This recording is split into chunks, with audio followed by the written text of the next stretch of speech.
रोम की लोक कथा 3 बातें। बहुत समय पहले की बात है। इटली के रोम इटली के रोम में डोमिटियन नाम का एक राजा रहता था, राज्य करता था।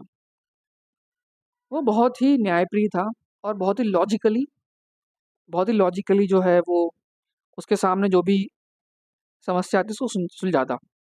उसके जस्टिस के किस्से सब जगह फेमस थे। वह सबके साथ ढंग से न्याय करता था और क्रिमिनल्स तो उसका नाम सुनते ही कांपने लगते थे।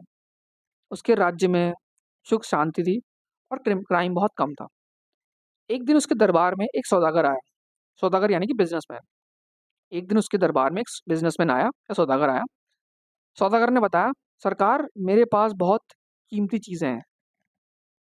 राजा ने उससे पूछा, पहले बताओ वह चीजें किस काम की हैं या क्या काम आती हैं।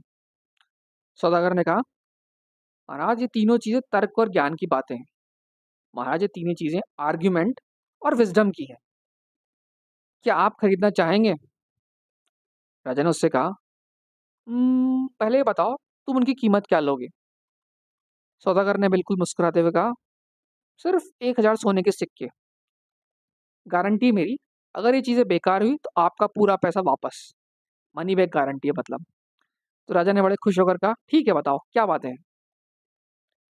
सौदागर ने बड़े गंभीर होकर एक-एक करके तीनों बातें बताई।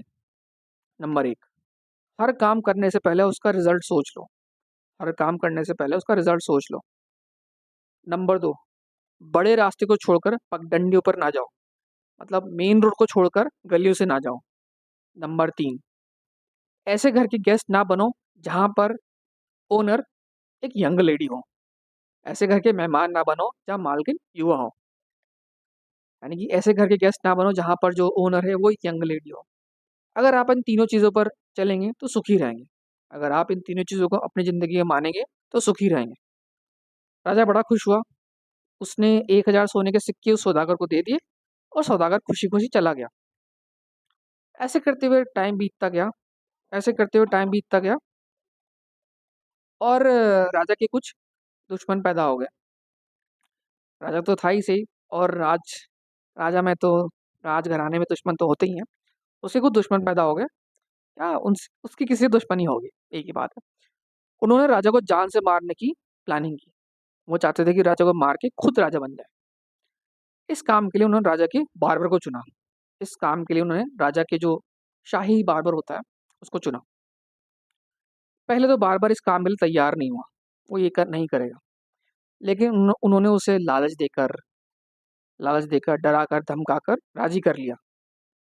प्लान ये था कि जो नाई है यानी कि जो बार्बर है, राजा की जब वो शेविंग कर रहा होगा तो उस शेविंग किट से यानी कि उस उस्तरे से राजा की गला को काट देगा। राजा के गले को काट देगा, गर्दन को काट देगा, तो राजा की मौत हो जाएगी। अब जो है तय समय पर जो शेड्यूल डे था, जो बार्बर था, वो राजा की शेविंग करने महल गया। राजा ने शेविंग के टाइम पर एक तौलिया लपेट रखा था। उस पर लिखा हुआ था, हर काम को करने से पहले उसके रिजल्ट के बारे में पहले सोच लो। मतलब जो भी काम करना है उसको करने से पहले उसके रिजल्ट के बारे में सोच लो। नाई ने जब वो तौलिए पर लिखा हुआ सेंटेंस देखा तो वो डर गया। उसने सोचा, यार राजा को अगर मैं राजा को मारता हूँ तो मैं भी नहीं बचूंगा। राजा के जो सोल्जर्स हैं वो मुझे मार डालेंगे, मेरी ही मौत हो जाएगी। ये सोचते सोचते ही जो उस्तरा था, शेविंग किट था, उसके हाथ से गिर पड़ा। राजा बड़ा ताज्जुब हुआ, भाई क्या बात है, क्यों घबरा रहे हो, क्या हुआ? बारबन ने राजा को सारा किस्सा सुना दिया। उसने राजा को सारा किस्सा सुना दिया। राजा ने उस नाई को सच बोलने पर माफ कर दिया और उसकी मदद से उसने जितने भी उसके जो दुश्मन थे जिन्होंने उसकी मारने की प्लानिंग की थी, ढूंढकर उन्हें जेल में डाल दिया। इसके कुछ दिनों बाद राजा जो है किसी दूसरे शहर की जर्नी पर गया। उसके दुश्मनों ने उसे रास्ते में मार डालने की प्लानिंग की, योजना बनाई। तो वो जो उस शहर पर जाने वाली जो पगडंडी थी यानी छोटा रास्ता था, उस पर छुपकर बैठ गए और राजा के आने का इंतजार करने लगे। जैसे ही उस छोटे रास्ते के एंट्रेंस पर राजा पहुंचा तो उसके नौकरों ने कहा, महाराज ये रास्ता छोटा है, ये पगडंडी छोटी है, इस पे अगर हम चलेंगे तो हम अगले शहर जल्दी पहुंच जाएंगे। राजा कुछ देर सोचता रहा। राजा कुछ देर सोचता रहा। उसे सौदागर की बात याद आ गई कि भाई बड़े रास्ते को छोड़कर छोटे रास्तों पर ना जाओ। मतलब छोटी गलियों से ना जाओ। राजा ने अपने नौकरों से कहा, भैया मैं तो बड़े रास्ते से ही जाऊंगा, पगडंडे से नहीं। कितना ही टाइम लगे, कितना ही टाइम लगे। तुम लोग चाहो, तुम मेरे नौकर हो या मेरे सैनिक हो, तुम लोग चाहो तुम्हें जल्दी पहुंचना है तो तुम जो है छोटे रास्ते से चले जाओ।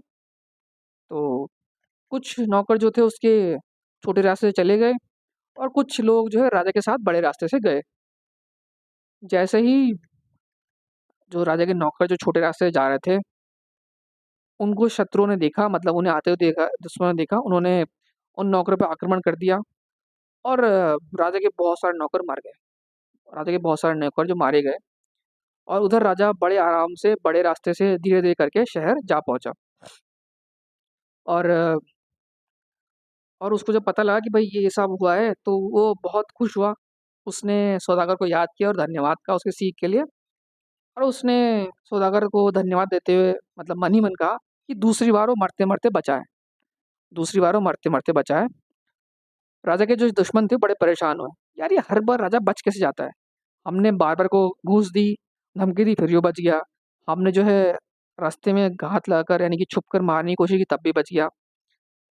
तो कुछ दिन बाद जो है उन्होंने कुछ और प्लानिंग की, क्योंकि कुछ दिन बाद राजा किसी एक गांव में गया। राजा किसी गांव में गया। राजा की गांव की खबर मिलते ही जो उसके दुश्मन थे वो भी उस गांव में पहुंच गए। अब राजा को कुछ, राजा था, राजा भाई राजा ही होता है, तो उसे गांव में किसी अच्छे घर में ठहराया गया, मतलब उसे किसी अच्छे घर में जगह दी गई भी यहाँ रहो।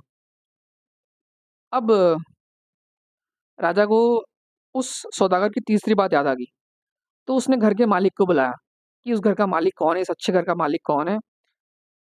कुछ देर में एक सुंदर सी लड़की यानी कि यंग लेडी आकर उसके पास ही उसने उसका सिर झुकाया, और राजा ने उससे पूछा, भाई ये घर तुम्हारा ही है, तुम इस घर की मालकिन हो।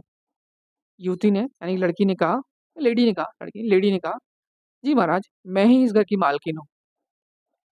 राजा को सौदागर की बात याद आ गई, और रात होते ही राजा ने नौकरों से कहा, भाई मैं इस घर में नहीं टिक सकता, मुझे तो किसी झोंपड़ी में ठहरा दो। मैं इस घर में नहीं ठहर सकता, तुम मुझे किसी झोंपड़ी में ठहरा दो।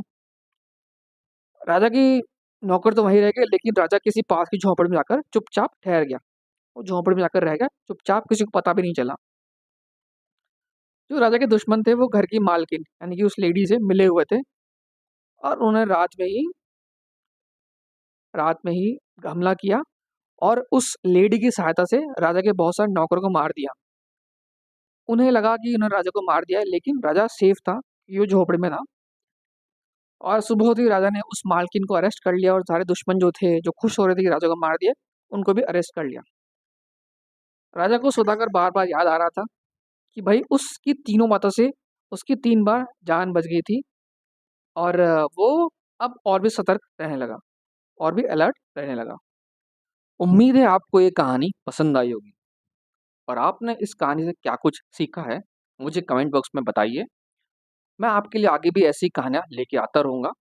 अगर आपको लगता है कि इस कहानी से या इसमें दिए गए ऑब्जेक्टिव से आपके किसी दोस्त को फ़ायदा हो सकता है, या किसी और को कुछ बेनिफिट मिल सकता है, तो दिए गए लिंक को बाकी लोगों में शेयर कीजिए, और बाकी लोगों को भी इससे बेनिफिट दिलाइए। अगली कहानी तक के लिए have a good day, good bye.